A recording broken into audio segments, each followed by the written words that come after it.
For 9 days, federal agents refused to say who was under scrutiny. No names, no suspects, only an 84-year-old grandmother vanished, blood left behind on her porch, and relatives pleading for answers on live television. Then everything changed. Images surfaced from a doorbell camera investigators originally believed had been wiped. A shadowed intruder, masked, gloved, and armed, standing just inches from Nancy Guthrie's front door in the early morning darkness. Evidence that was never supposed to exist. Evidence recovered from fragments buried deep inside forgotten servers. But the footage was only the beginning. Information from closed-door interviews with someone inside Nancy's own family has now emerged. And the sequence of events described raises disturbing questions officials have refused to address publicly. What really happened that night may already be known. Subscribe now because the next revelation could expose the truth. This case is moving faster than anyone expected, and what investigators uncover next may change everything people thought they understood forever and beyond doubt today. Now here. Nancy Guthrie had spent more than half a century building a quiet life in Tucson, Arizona. She arrived there as a young mother in the early 1970s alongside her husband Charles, chasing opportunity in the growing desert city. Together they raised 3 children in the same region, watched neighborhoods expand, and built routines that stretched across decades.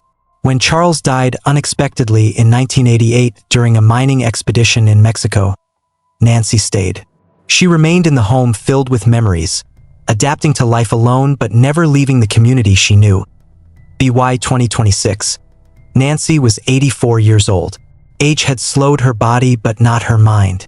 According to the Pima County Sheriff's Department, she remained mentally sharp, fully capable of managing her affairs.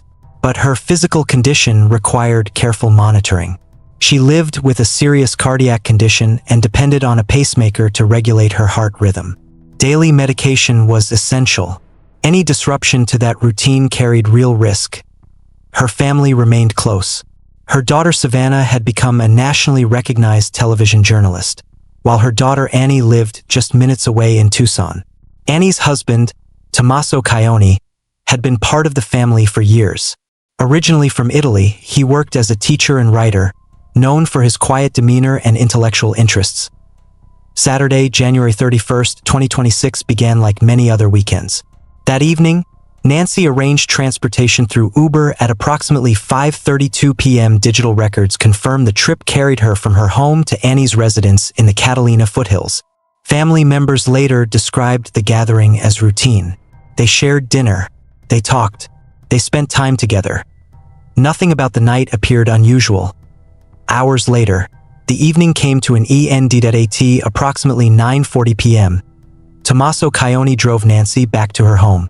Surveillance data from her property shows her garage door opening at 9:48 p.m. and closing at 9:50 p.m. Those 2 timestamps would later become critically important. Investigators believe those moments marked the last verified confirmation that Nancy Guthrie was alive and inside her home. After that, something changed. For the next several hours, there were no outward signs of disturbance. No calls for help. No alerts. No activity that drew attention. Then, at 1:47 a.m., a digital signal recorded something investigators could not ignore. Nancy's Google Nest doorbell camera went offline. The device, mounted at her front entrance, had been part of her home security setup. But Nancy did not maintain an active subscription service, meaning continuous cloud recording was not enabled. The system only stored limited motion-triggered events. When the connection dropped, no alert reached family members. At least, not immediately. Then came another timestamp. At approximately 2:12 a.m., the camera registered motion. The system detected presence near the front door. At the time, investigators believed no footage existed. Minutes later, at 2:28 a.m., another critical device disconnected. Nancy's pacemaker monitoring application lost communication with her phone. For investigators, that moment represented more than a technical failure. It represented a potential turning point. Something had interrupted the normal function of a life-sustaining medical device. Between 9:50 p.m. and 2:28 a.m., 4 hours and 38 minutes passed. 4 hours where Nancy Guthrie should have been alone inside her home. 4 hours where no one else was expected. 4 hours where someone may have approached without being seen. The following morning, Nancy failed to appear for a scheduled virtual church service. Friends noticed her absence. Family members attempted contact but received no response by noon on February 1st. Concern turned into alarm. A family member went to the house. They called 911. Deputies from the Pima County Sheriff's Department arrived at approximately 12:15 p.m. What they discovered immediately escalated the situation. According to Sheriff Chris Nanos, conditions inside the residence were inconsistent with a voluntary disappearance. Evidence suggested something else, something far more serious. Blood was discovered. On the front porch, investigators secured the property. Crime scene technicians began documenting every detail. The home was sealed. The case shifted from missing person to active criminal investigation. Forensic analysis later confirmed the blood belonged to Nancy Guthrie. Personal belongings remained inside. There was no indication she had packed or prepared to leave. Her vehicle was still present. Her medications were untouched. And one critical object was missing. The doorbell camera itself had been physically removed. Someone had taken it. Someone had deliberately eliminated a piece of evidence. Investigators now faced a disturbing possibility. Nancy Guthrie had not left willingly. She had been taken. Taken from her own home. Taken during the early morning hours. Taken while no one was watching. Whoever approached that house knew exactly when to come. They knew exactly where to go. And they knew exactly what to disable. For days, investigators worked quietly. They examined digital records. They reconstructed timelines. They searched for any sign of movement. But publicly, there was silence, no suspect, no arrest, no answers. Only an empty home and a family waiting. For more than a week, investigators revealed almost nothing. Behind the scenes, however, digital forensic teams were working to recover data many believed had been permanently lost. The missing doorbell camera was not the only place information could exist. Modern devices leave traces in multiple locations. Even when hardware is removed, fragments can remain stored in remote systems. On February 10th, that effort produced a breakthrough. Federal authorities released images recovered from Nancy Guthrie's disconnected doorbell camera. The photographs were grainy, black and white, time-stamped in the early morning darkness of February 1 st. But they showed exactly what investigators feared. A person standing on Nancy's front porch. The individual was fully concealed. A ski mask covered the face. Gloves covered the hands. A jacket and loose pants hid the body shape. A backpack rested over both shoulders. In one frame, the person stood directly in front of the camera. In another, they reached toward it. Investigators say the individual appeared to realize they were being recorded. They attempted to block the lens. When that failed, they used nearby branches, pulling them into place to obstruct the view. It was a deliberate action. A conscious attempt to avoid identification. In at least one image, what appeared to be a firearm was visible near the person's waist. The presence of a weapon changed the tone of the investigation instantly. This was no longer a question of whether Nancy left voluntarily. This was evidence of forced intrusion. The timing matched the earlier digital disruptions. The motion detection at 2:12 a.m., the pacemaker disconnection at 2:28 a.m., the figure on the porch existed inside that same window. Authorities released a general description. The individual appeared to stand approximately 5 feet 9 inches to 5 feet 10 inches. Tall, average build, dark clothing, black backpack. Investigators later identified the backpack as a common retail model sold at major stores across the country. It was not rare, it was not unique, it was everywhere. That made identification harder, not easier. Still, investigators hoped someone would recognize something. Within hours, tips began pouring in, thousands of calls, thousands of messages. Most led nowhere, but each had to be checked. Each represented the possibility of an answer. At the same time, investigators focused on people closest to Nancy. Standard procedure in cases like this begins with the inner circle, family members, friends. Anyone who had recent contact. Anyone who knew her routine. Anyone who knew she would be alone. Records confirmed Tommaso Cioni had driven Nancy home that night. He had been the last confirmed person to see her alive. He told investigators he watched her enter the house safely. He said nothing appeared wrong. Nothing unusual. Nothing suspicious. But the timeline placed him at a critical point. Not as a suspect, not officially, but as part of the last known sequence. Days later, federal agents arrived at the home he shared with Annie. Vehicles were observed outside. Agents entered the property. Search activity followed. Authorities did not explain what they were looking for. They did not explain what they found. They did not confirm the purpose publicly. They only acknowledged the investigation was ongoing. The lack of explanation created tension. Public attention intensified. Online speculation spread quickly. Family members faced questions they could not answer. Investigators remained silent. They continued collecting evidence. They continued analyzing data. They continued building a timeline measured in minutes. Meanwhile, another development complicated the situation further. Media organizations began receiving messages, letters, electronic communications, demands. Some claimed Nancy Guthrie was alive. Some demanded money, large amounts, cryptocurrency, instructions, deadlines. But there was a problem. The messages did not go to the family first. They went to the media. Investigators immediately questioned the authenticity. Real kidnappers seek payment directly. They seek leverage. They seek urgency. Public messages risk exposure, risk failure. Still, each message had to be taken seriously. Each possibility had to be investigated.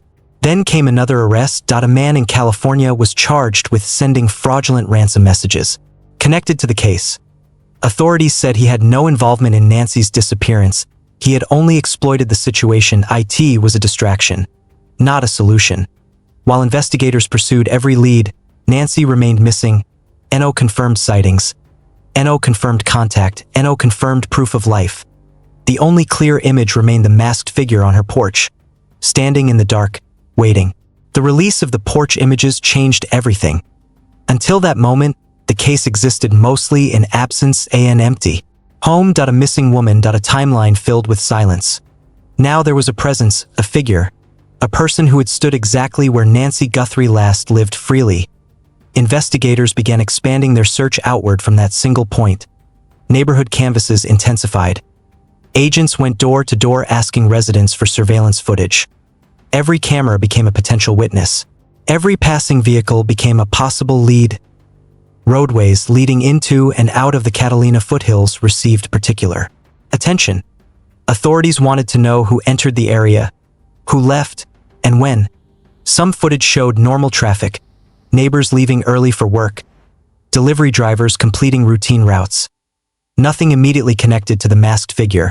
Nothing that explained what happened after that person reached Nancy's door, at the same time. Forensic teams continued examining the physical evidence recovered from the home. The blood found on the porch remained one of the most disturbing discoveries. Its presence suggested violence. Its location suggested struggle. But the amount alone could not answer the most important question: whether Nancy was still alive. Investigators also identified biological evidence inside the residence that did not immediately match Nancy or known family members. That evidence was sent for laboratory testing. Results could take time, days, weeks, longer. Each day without answers added pressure.